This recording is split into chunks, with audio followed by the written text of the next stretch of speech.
was supposed to be a quiet Saturday, just me, some old tools, and a yard sale to clear space in my garage. But when strangers showed up acting strange, and 2 squad cars rolled in minutes later, I realized this wasn't about clutter or bargains. It was about something much heavier. By the time they left, my driveway didn't feel like mine anymore, and neither did my life. I didn't think much of it when I decided to have the yard sale. My garage was overflowing with old furniture, boxes of books, and things I hadn't touched in years. It was a warm Saturday morning in July, sunlight pooling across the cracked driveway of my house in East Tennessee. I laid out the folding tables, organized the items neatly, even made some handwritten signs to tape around the neighborhood the night before. It felt like a normal day. The first hour was slow, just a couple of older ladies picking through picture frames, a man buying a lamp for $5. I sat in my old camping chair, sipping coffee, nodding politely to everyone who walked up. Most folks avoided eye contact, but I was used to that. Still, there was something about the way they scanned the street before stepping onto my property, like they needed to check who might see them here. Around 10, a white couple in a silver SUV pulled up. Husband and wife, maybe mid-30s. They parked at the curb and sat for a moment, staring through the windshield. I waved. They didn't wave back. Eventually, the man got out, glanced around like he was surveying a crime scene, then opened the trunk before his wife even stepped out. She walked toward me with that tight, polite smile people wear when they're bracing for something. "Morning," I said, smiling easy. She didn't answer right away. Her eyes darted across the tables, never quite landing on me. "You have any tools?" "Some in the back," I replied, pointing toward the garage. That's when I noticed him, her husband, standing by their trunk, phone in his hand, angled low like he was recording. His lips moved like he was whispering to someone through an earpiece. My chest tightened a little. When she walked into the garage, I followed, keeping a respectful distance. She kept her hands to herself, not touching anything, like every object might burn her. "How much for this?" she asked finally, pointing to an old hammer with a worn wooden handle. $2, I said. Her eyebrows lifted slightly, like that answer confirmed something for her. She called out, "Honey," and he came in slowly, still gripping that phone. He looked around my garage, at me, then back at her. No smile. No small talk. Just assessing. "Maybe later," she said suddenly, and they both left without another word.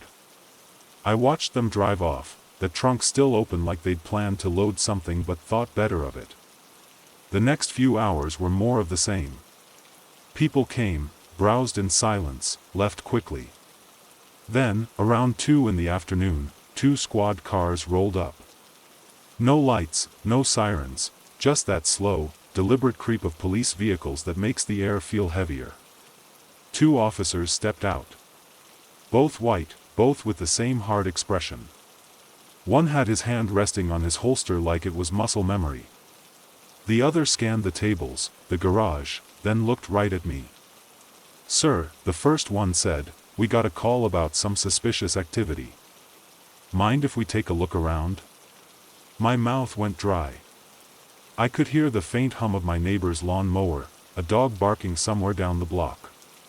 I thought about the couple in the SUV, the way he'd held his phone like a weapon that didn't need bullets. "Sure," I said, forcing calm into my voice. "It's just a yard sale." They didn't smile. They didn't even pretend this was routine. One of them circled to the back of the garage, his boots crunching on gravel. The other stayed close, eyes locked on me like he was waiting for me to twitch. And for the first time all day, I realized I was standing in my own driveway, but it didn't feel like mine anymore. The one circling my garage moved slow, deliberate, like a predator pretending to be curious.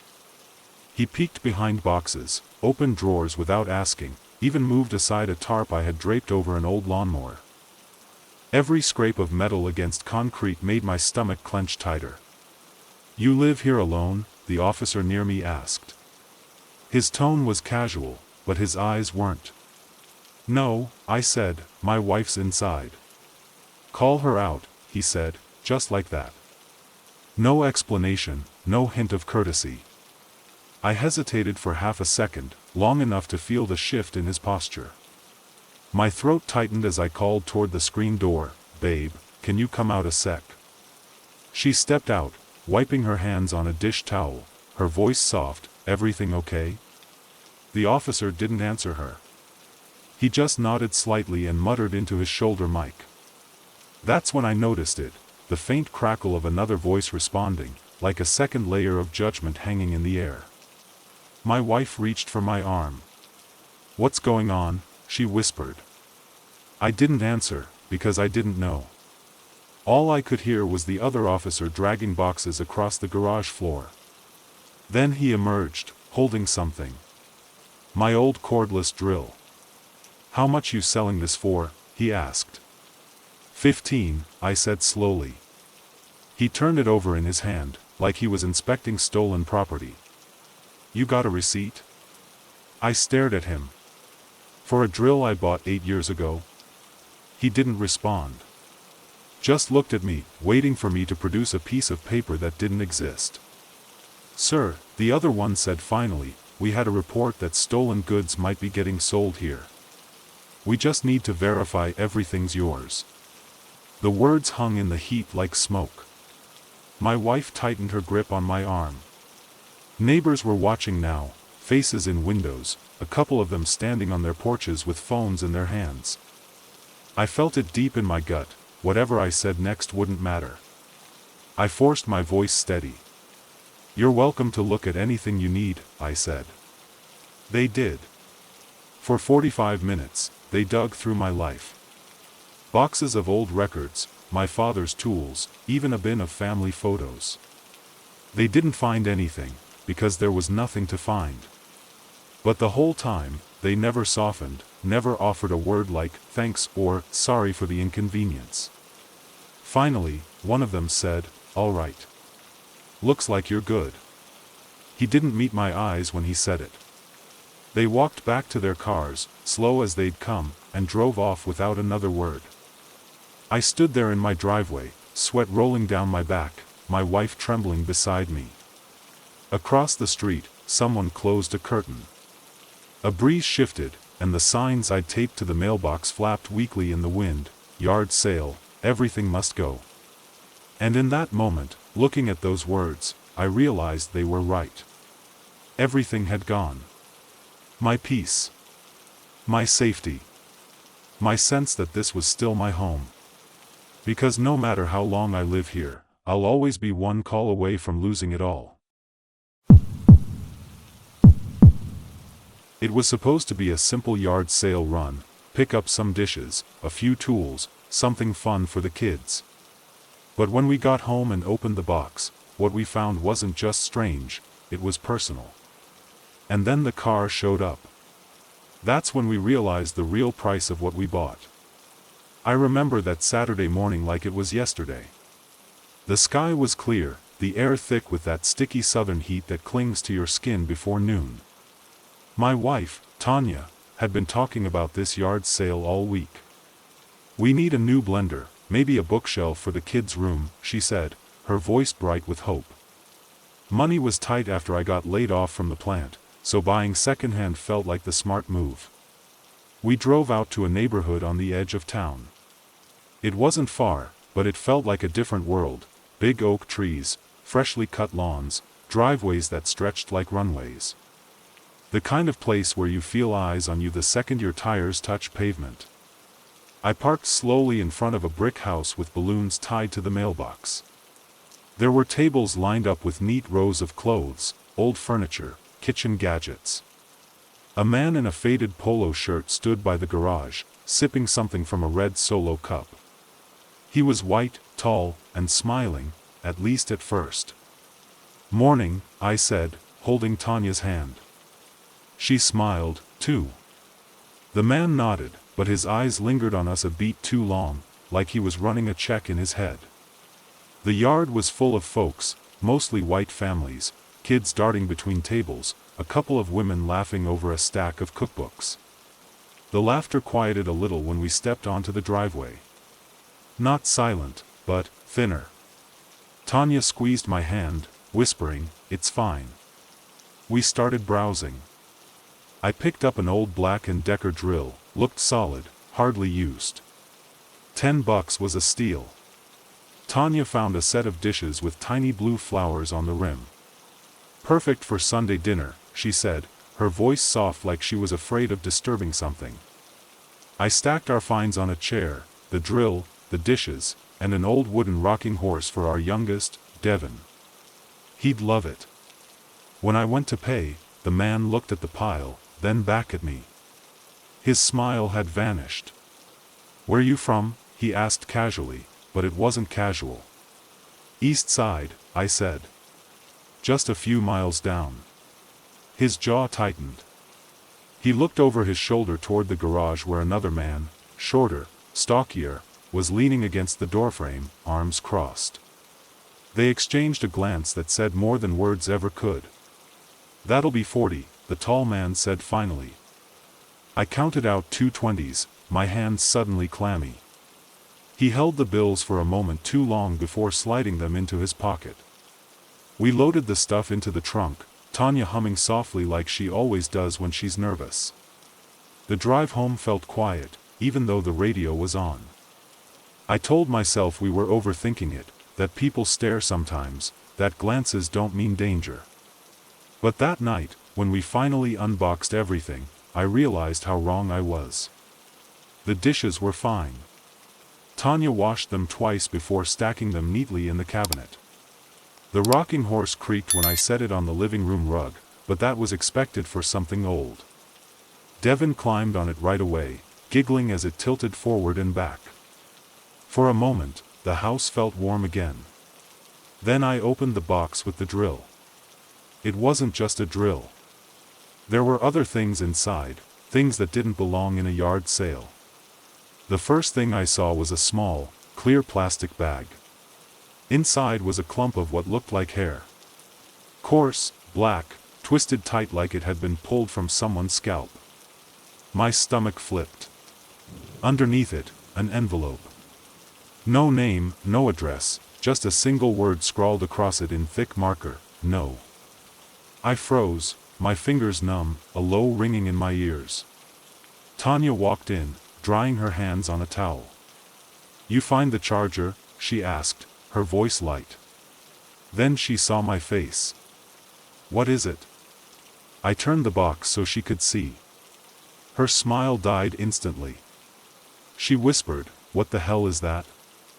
I opened the envelope with shaking hands. Inside was a photograph. At first, it didn't make sense, just a blurry shot of a man standing in a driveway. Then I looked closer. It wasn't just any driveway. It was ours. The picture was taken from across the street, through trees, angled toward our front porch. And standing there in the photo was me, shirtless, holding a trash bag, completely unaware someone was watching. My chest tightened like a fist was squeezing it from the inside. Tanya's voice broke through, trembling now. "When was that taken?" I didn't answer because I couldn't. My eyes dropped to the bottom of the photo, where something was scrawled in the same thick marker, "Sold." That's when we heard it, the sound of tires crunching gravel outside. Slow, deliberate, right in front of our house. Tanya grabbed Devin from the rocking horse, clutching him to her chest. I stepped to the window, pulling the curtain back just an inch. A dark sedan sat idling at the curb. Headlights off, engine humming.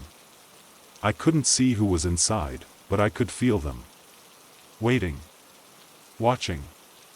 And in that moment, every muscle in my body told me the same truth: we hadn't just bought someone else's junk today.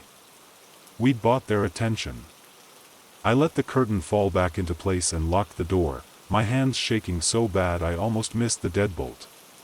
Outside, the engine kept running, the sound drilling into my skull until it was all I could hear. And then, after what felt like forever, it stopped. The silence was worse. Hosting a yard sale felt like a simple, harmless way to clear out old things. But when one buyer lingered too long, asked the wrong questions, and came back without ever leaving, I knew something wasn't right. The kind of fear that starts as a chill and settles deep in your bones crept in that day. I sold a few things, but he took something I couldn't pack back into a box. The sun was barely up when I started setting out the tables. July heat was already pressing against my skin, making the back of my t-shirt stick as I hauled old boxes out of the garage. Hosting a yard sale was supposed to feel freeing, decluttering, turning junk into a few extra dollars. I'd been looking forward to this all week, hoping for easy smiles and small talk with neighbors.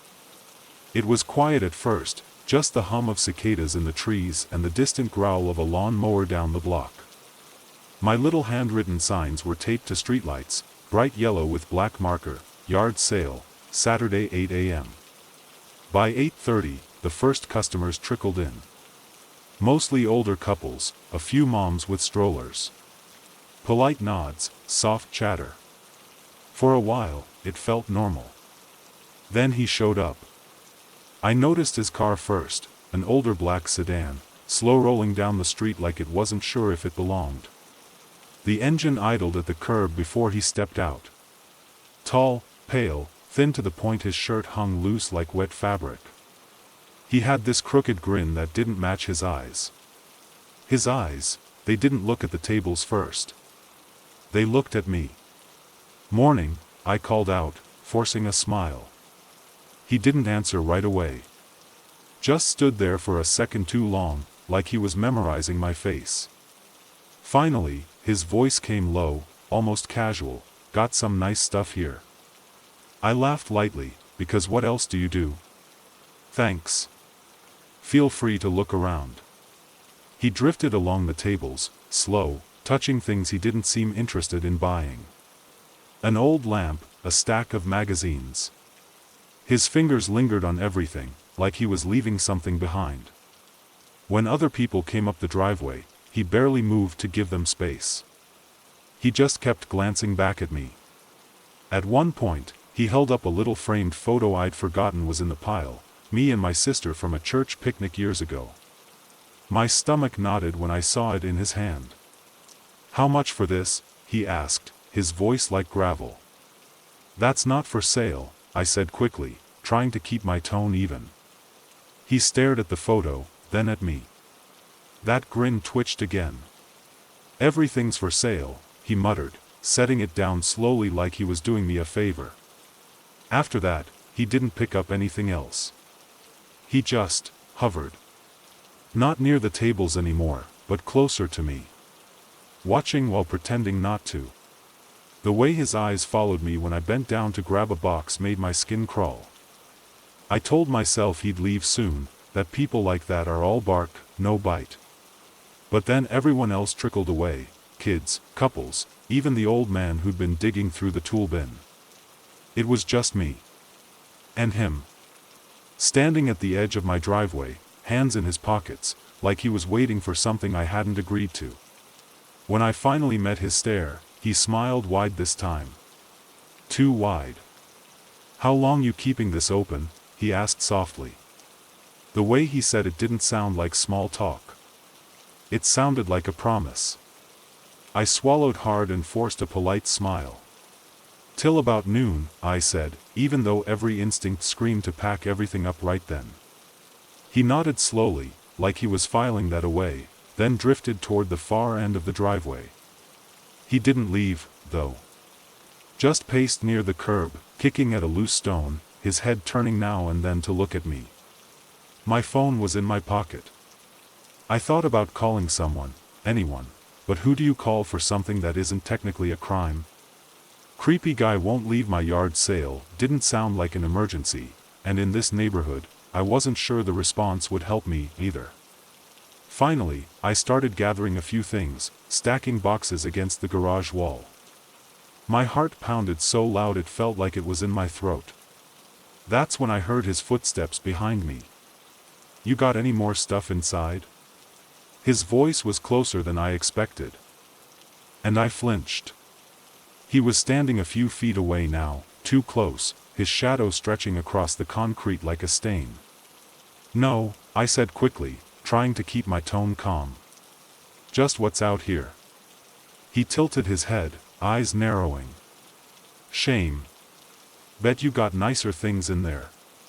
My skin prickled. "I'm closing early," I said, louder this time. "Sale's done." For a long moment, he didn't move. His jaw twitched like he was chewing on a thought. Then, slowly, that grin crawled back across his face. "All right," he said finally, backing toward the street. But he didn't turn his back on me. He walked backward, eyes locked on mine the whole time, until he reached his car. He slid inside without breaking that stare, started the engine, and rolled away, slow, deliberate, like he wanted me to memorize the sound of it. I stood frozen in the driveway long after the car disappeared. Every sound felt sharp, the buzz of cicadas, the distant bark of a dog, the soft rustle of leaves. When I finally went inside, I locked the door, then locked the deadbolt, then pulled the curtains tight. My hands were trembling so bad I nearly dropped my phone when I set it on the counter. 2 hours later, I peeked out the front window. The street was empty. Almost. At the far corner, under the shade of an old oak, a black sedan sat still. Engine off. Windows tinted so dark I couldn't see inside. And I realized then, the yard sale might have ended, but something else had just started. We thought we were just bargain hunting, nothing more than a Saturday yard sale run. But from the moment we pulled onto that quiet street, we felt eyes on us. What started as awkward stares turned into something far darker, a feeling that followed us long after we left. And when the chase began, we realized this wasn't about what we bought. It was about who we were. It was a Saturday that felt almost too quiet. The kind where the sun burns bright but the streets stay still, like the air is holding something back. My cousins and I decided to hit a few yard sales across town. Money was tight for all of us, but you'd be surprised what treasures you can find when people start clearing out their lives. A coffee table, some dishes, maybe a decent TV, that's all we were after. We piled into my cousin Jamal's old Chevy Malibu, the AC coughing out lukewarm air as we followed a string of signs taped to light poles. Yard sale in bold black marker. The houses got bigger as we drove, lawns greener, porches lined with wicker chairs and wind chimes. We were the only black faces on the street. I felt it before I saw it, the eyes. Neighbors peeking through curtains, heads turning as our car crept past. "Y'all feel that?" Tanya whispered from the back seat. "Feel what?" Jamal said, trying to keep it light. "That, watching feeling." We laughed, but it wasn't real laughter. It was the kind you use to shake off something heavy pressing down on your chest. When we finally pulled up to the sale, a white couple was in the driveway, chatting with the host, a tall man in khaki shorts and a faded college t-shirt. He smiled at them like an old friend. When he saw us, the smile didn't disappear, exactly. It just changed. Tightened at the edges. "Morning," I said, stepping out first. He nodded. "Morning." His voice was flat, like the word was something he'd been forced to say. We wandered through the tables, trying to ignore the weight of his eyes tracking us. There was some nice stuff, kitchenware, an old PlayStation, a bookshelf that would have been perfect for Tanya's apartment. I picked up a heavy box of records, flipping through the sleeves, when I felt it. That prickling heat at the back of my neck. I looked up. He was closer now. Too close. Standing a few feet away with his arms crossed, staring, not at what I was holding, but at me. "You folks from around here?" he asked. "East Side," I said, forcing a smile. His eyes flicked toward the street where his neighbors were watching openly now, arms folded on their porches like an audience waiting for something to happen. "Interesting," he muttered, like the word held a secret meaning. Jamal grabbed the PlayStation, Tanya hugged a stack of dishes to her chest, and I kept telling myself this was just awkward small talk. Just a man being curious.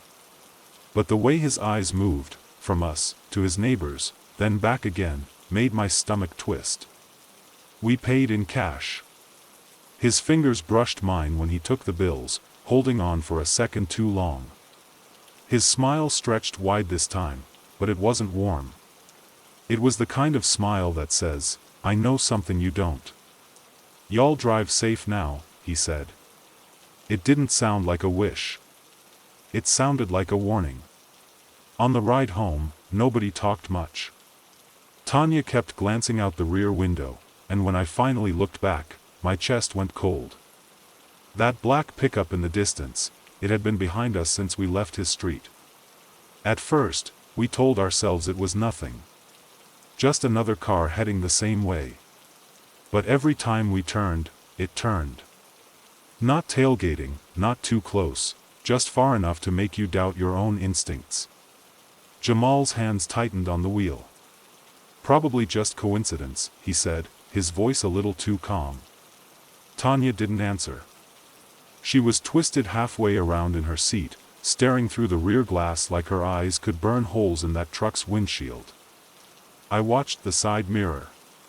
The pickup stayed with us through 3 turns, 2 stoplights, and a stretch of empty back road where the world felt too quiet. That was when the driver did something that made my stomach drop. He switched lanes, slid closer, and stayed there. Close enough that I could see his face now. It was the same man from the yard sale. My throat went dry. Jamal, I said slowly, it's him. Jamal didn't look. He just pressed harder on the gas. The Malibu rattled, engine groaning, but we pushed it up to 65.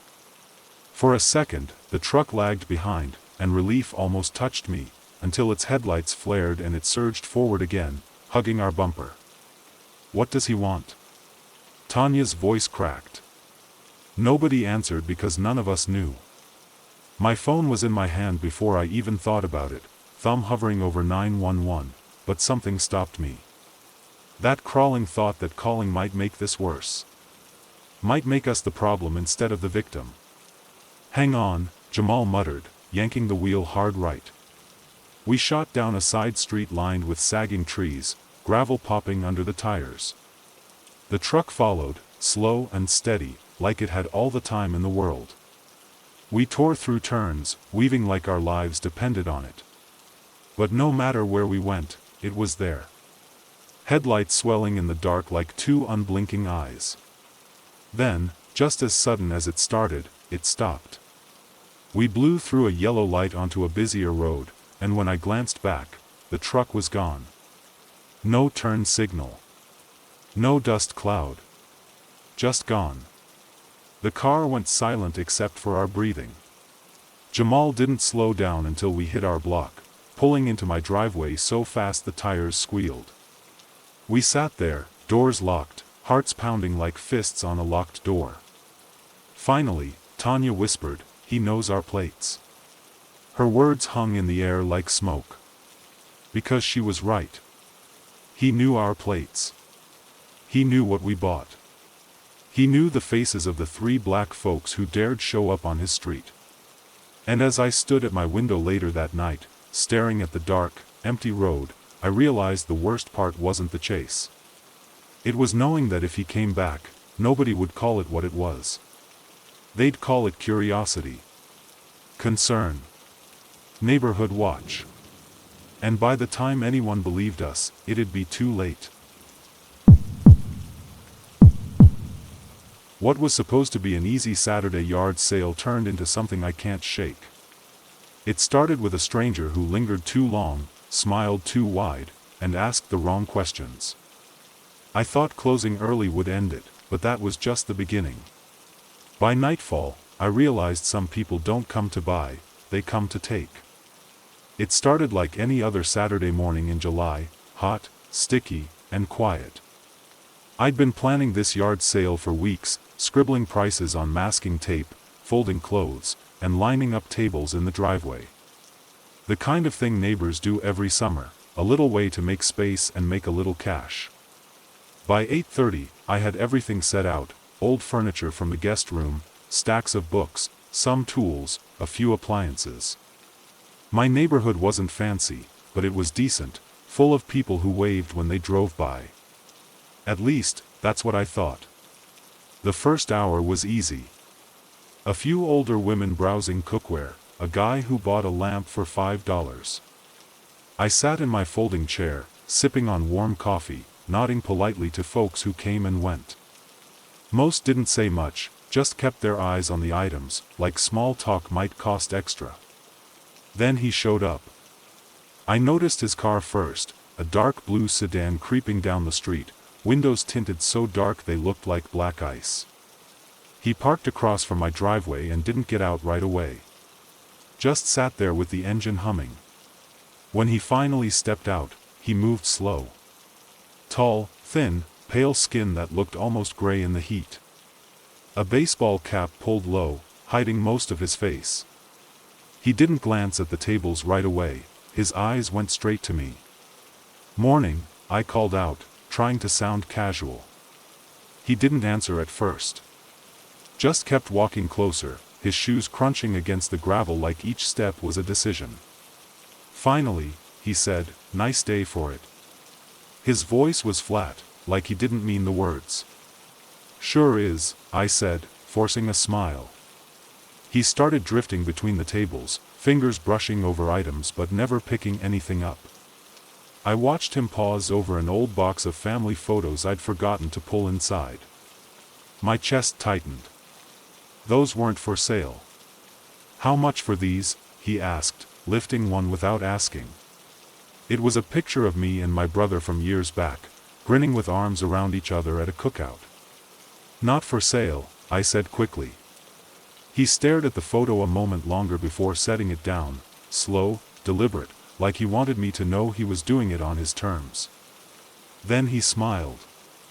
It wasn't warm. It was wide and wrong, like a mask that didn't fit.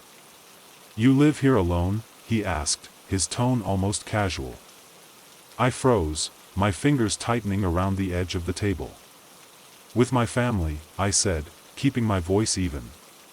He nodded slightly, that grin never slipping. "Nice place. Big garage." Something in the way he said it made my stomach twist. Before I could respond, another customer came up the driveway, a woman with a toddler on her hip, and his expression changed in an instant. Smile gone, eyes cold. He stepped back, lingering near the edge of the driveway, waiting. By the time the woman left, we were alone again. Him and me. The air felt heavier, like the heat had thickened into something you could choke on.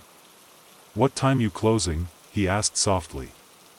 And the way he said it didn't sound like small talk. It sounded like a plan. I tried to keep my tone light, like nothing was wrong. "Around noon," I said, forcing a smile that felt glued on. He just nodded slowly, like he was memorizing the answer. Then he drifted toward the far end of the driveway, his hands shoved deep in his pockets. For a moment, I thought he was leaving, but he didn't. He stood there. Watching. I kept busy, at least, I pretended to. Folding a shirt, adjusting a stack of books, anything to keep from looking like prey. My phone was in my pocket, but I didn't pull it out. Calling the police for what? A man is standing near my yard sale, doesn't get anyone here fast. Not for me. 10 minutes passed. Then 20. A couple of people came and went. Each time, he stayed just far enough back that they probably didn't notice him. But I noticed. His eyes were glued to me like a shadow that could breathe. Finally, I started packing things up. Noon wasn't for another hour, but I didn't care. I wasn't giving him another 60 minutes.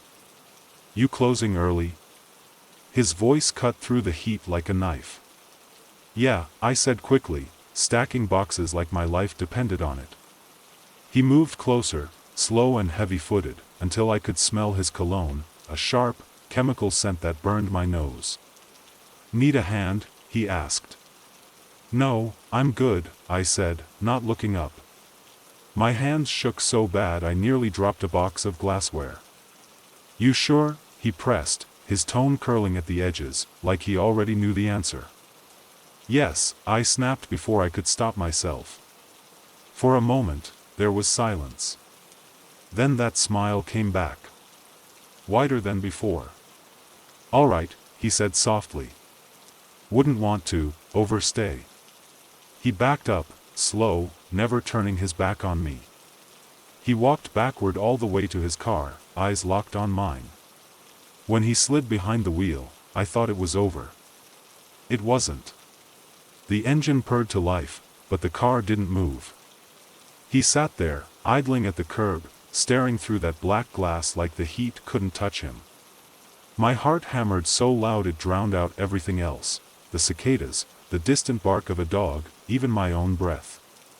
Finally, the car rolled forward, slow as syrup, before disappearing down the street. I stayed outside another 20 minutes, pretending to pack, waiting to see if he'd come back. When I finally went inside, I locked every door, every window. Closed every curtain. My hands trembled so bad I dropped the deadbolt twice before it clicked. Hours passed. The sun dipped low. I told myself it was over, that I was safe. Then, just after dark, I glanced out the front window. Across the street, parked under the shade of an old oak, was that same blue sedan. Engine off. No lights. Waiting. And that was when I knew, the yard sale was over, but something else had just begun. Thanks so much for watching. Your support truly means the world to me. Every like, every comment helps this channel grow and keeps me going. If you enjoyed the video, please hit that like button and share your thoughts in the comments. I read every single one. And don't forget to subscribe so you never miss a new upload. My dream right now is to reach 100 subscribers, and with your help, I know it's possible. See you in the next one.